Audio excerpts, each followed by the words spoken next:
Nakon emitovanja na UEKO televiziji, film je premijerno prikazan na platnu u Niškoj gradskoj kući.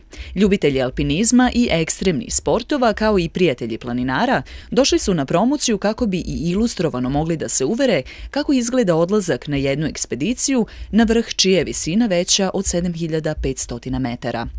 Ideja Planinara Srbije jeste da film bude prikazan u svim gradovima odakle dolaze članovi ekspedicije koji su se penjali na vrh. Večera smo došli iz Subotice, Novog Sada, Bukovca, Vrbasa, dakle da prezentujemo film sa naše poslednje ekspedicije.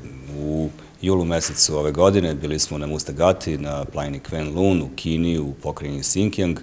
Mesec dana smo pokušavali da se popnemo na vrh visok 7546 metara koji se zove Mustagata.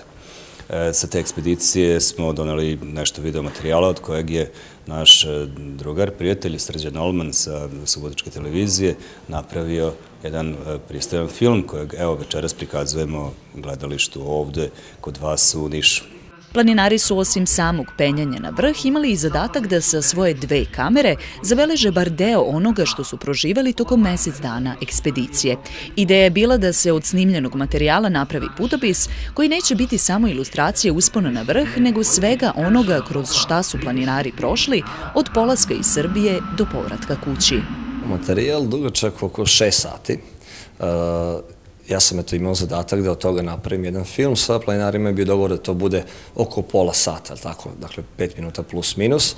Zadatak nije bio lak s obzirom na to da je prvo sve to trebalo pregledati, iako se uzme u obzir da ja sa njima nisam bio tamo, dakle ne znam stvarno šta se dešavalo. Ono što sam mogao da vidim jeste preko kompjutera, preko tih kaseta, ali eto, posle 2 meseca, naravno uz saradnju, uz mentore planinare, uz mentora Isu Planića, zajedno smo napravili ovaj film.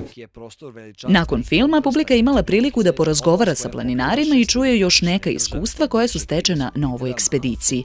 Takođe, planinari su prikazali i 2 kratke prezentacije, od kojih je jedna bila posvećena njihovoj sledećoj ekspediciji, gde je u planu da se osvoji vrh Dhaulagiri na Himalajima, čija visina prelazi 8000 metara.